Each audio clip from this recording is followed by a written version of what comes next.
Lors de son traditionnel Conseil des ministres en date du 29 juillet 2020, le gouvernement du Bénin a décidé de mettre à la disposition des acteurs du secteur agricole pour l'accès aux services financiers un montant de 100 milliards, et ceci via le guichet 3 du Fonds national de développement agricole FNDA. Le mercredi 18 novembre 2020 s'est tenue à cet effet la cérémonie de lancement de la campagne nationale d'information sur ces mesures d'accompagnement du gouvernement au secteur agricole à Golden Tulip en présence des organisations de professionnels agricoles, des cadres du secteur agricole et sous le regard des ministres de l'Agriculture et des Finances. C'est une première dans la sous-région, étant donné que au titre des instruments publics de financement du secteur agricole dans la zone UEMOA, c'est pour la première fois qu'un gouvernement ou un État décide de faire un abondement aussi important.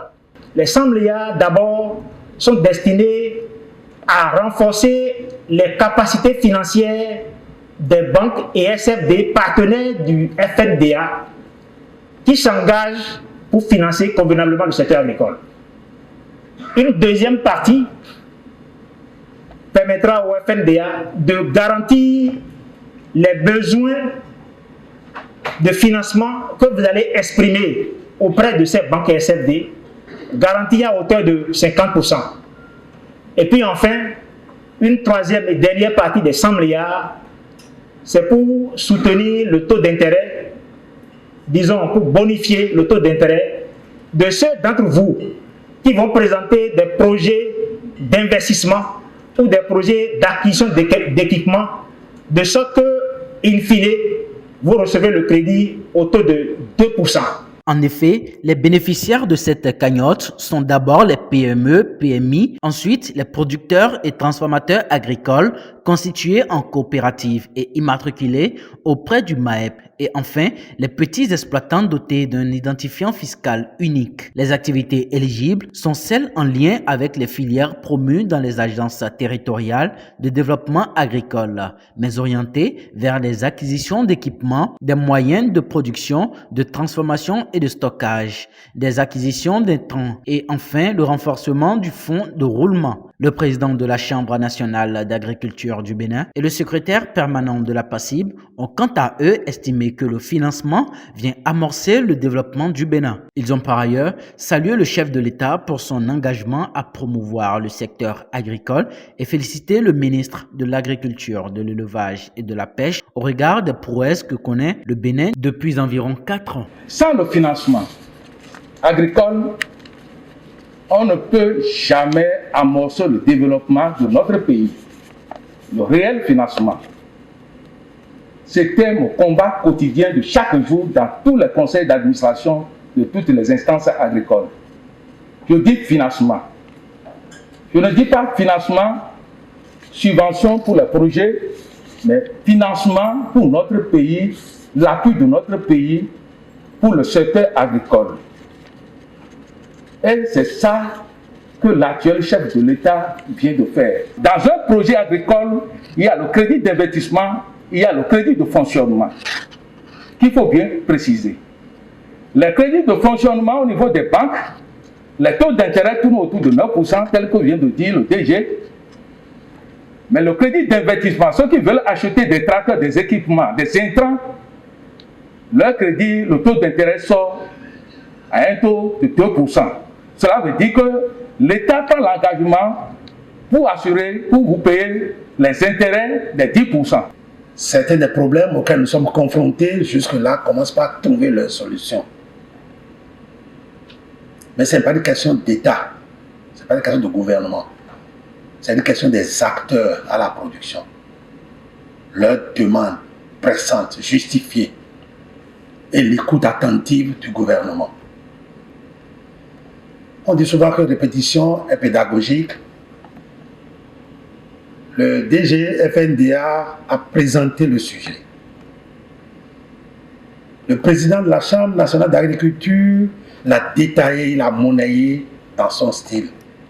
Tout le monde connaît de quoi il est question.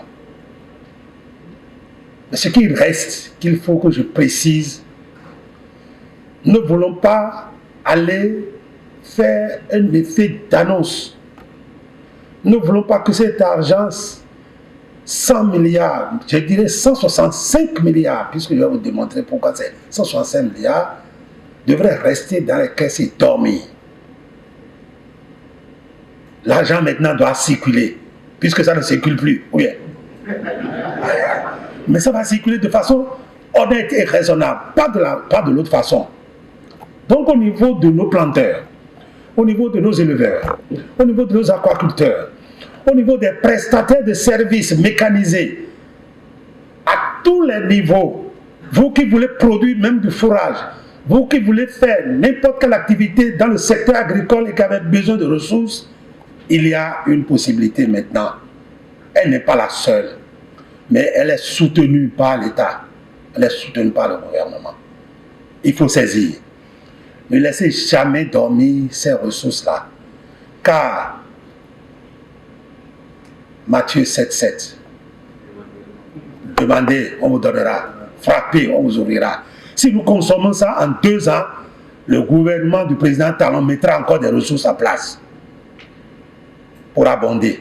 Rappelons que les acteurs pourront bénéficier de prêts jusqu'à hauteur de 500 millions auprès des banques avec un taux d'intérêt de 12% par an et de prêts jusqu'à hauteur de 50 millions auprès des SFD avec un taux d'intérêt de 9% par an. Les porteurs de projets d'investissement en équipement auront seulement à payer 2% d'intérêt par an selon le plan de bonification. Je pense qu'aujourd'hui, chacun de nous a bien compris.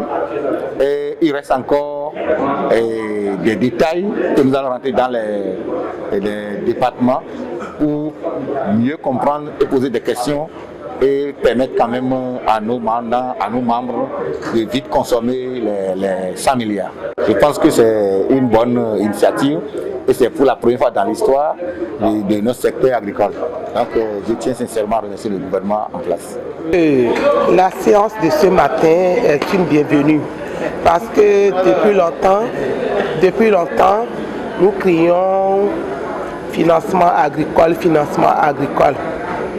Merci au gouvernement qui a su aménager assez d'efforts pour mettre à l'aise les producteurs.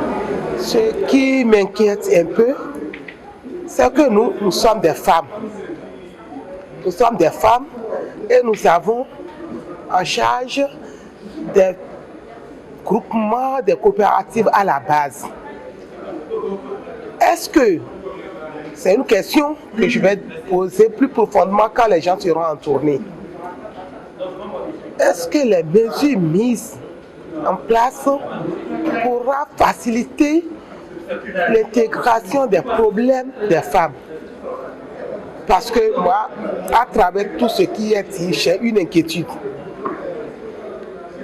Je m'avais dit, ça aurait pensé que vraiment, ce programme, c'est pour les grandes entreprises.